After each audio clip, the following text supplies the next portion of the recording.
Deep into that darkness peering, long I stood there, wondering, fearing, doubting. Hey, Blondeguygamer here. When it comes to survival horror games, there's the usual Resident Evil, Silent Hill, and many other games in the genre that I do like. But if you were to ask me what my favorite survival horror game is, it's Eternal Darkness Sanity's Requiem for the Nintendo Gamecube. A game that has a great story, fluid and expertly crafted gameplay, and is possibly the most innovative survival horror game that I've ever played. Let's dive in the realm of insanity, shall we?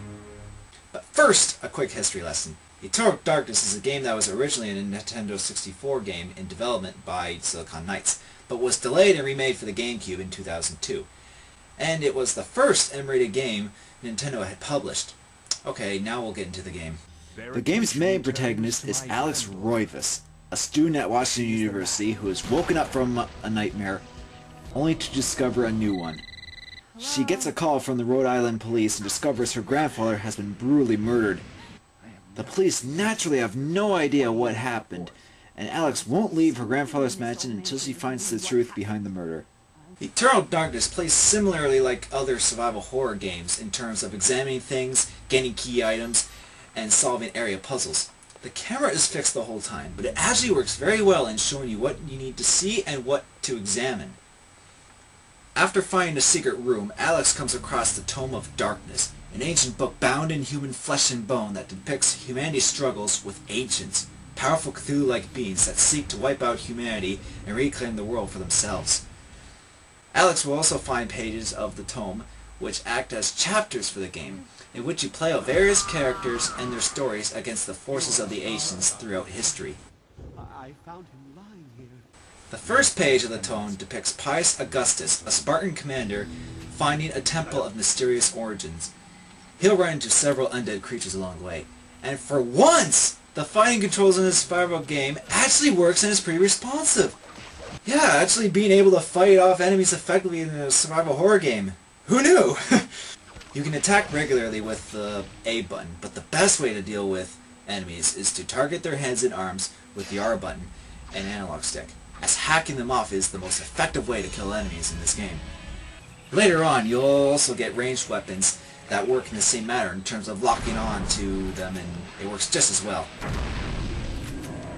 After dealing with some zombies and solving some simple area puzzles, Pius will come across 3 relics on pedestals that represent the ancients' powers.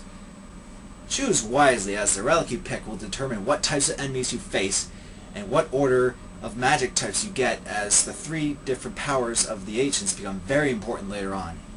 After picking your relic, Pius will transform into an undead servant for the ancient that represents the chosen relic, thus becoming the badass antagonist of the game.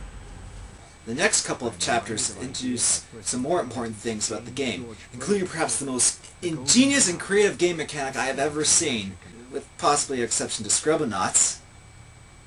What? You get to pretty much write everything and create everything you write, and it's kind of cute, and yeah. Back to Eternal Darkness.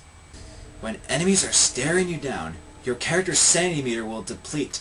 As it gets lower, the game starts to change. The camera becomes slanted, blood drips down, the music changes, random things could be heard, your character mutters to themselves, all sorts of things that make the game very intense. But the genius of this is not only will your sanity screw with the game characters, but also you, the player itself. Yes, you while playing the game can be subjective. Just remember, if something's not right, it's probably the game messing with you.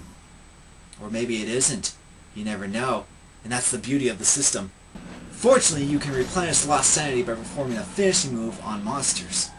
While it is really intense and fun to play the game with low sanity, it's actually not a good idea, since you will start to lose health when you have no sanity.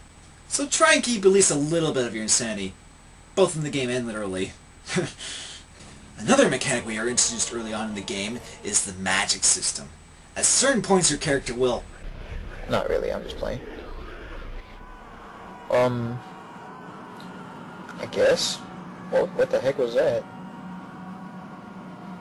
Oh. Holy crap. Sorry to step on your face. I kinda have to go.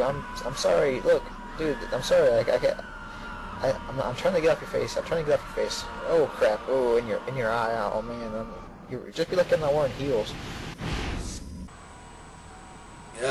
Okay, that was odd. Here in this ominous hallway is where all the characters afterwards get access to the Tome of Darkness in some sort of rift, I guess.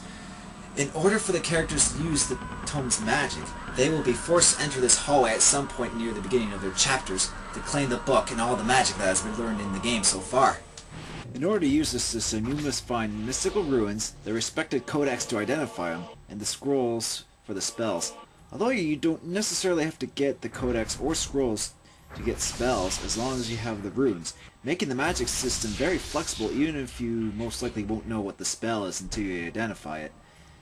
Each room is represented as something like self, item, or power. Then you have to combine runes in the magic menu with a represented rune from one of the agents. Once you do that, you combine and create the spell in the spell menu. Here, the first spell you learn is an enchant spell that can repair items and power weapons with the aligned power.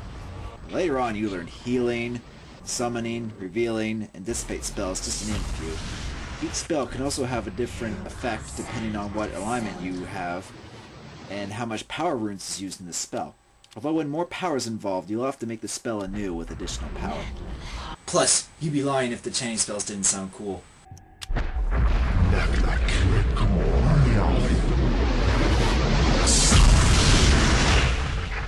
When you're casting a spell, you cannot be attacked or move, otherwise the spell will be interrupted in your cast. Not only that, but certain spells need alignments with specific ancient runes as they progress later in the game, as blue overthrows red, red overthrows green, and green overthrows blue in a rock, paper, scissors fashion. Or if you want a better represented example, I tend to use the starter Pokemon as reference to this formula. You know, the fire, water, and grass type Pokemon. I'm such a nerd.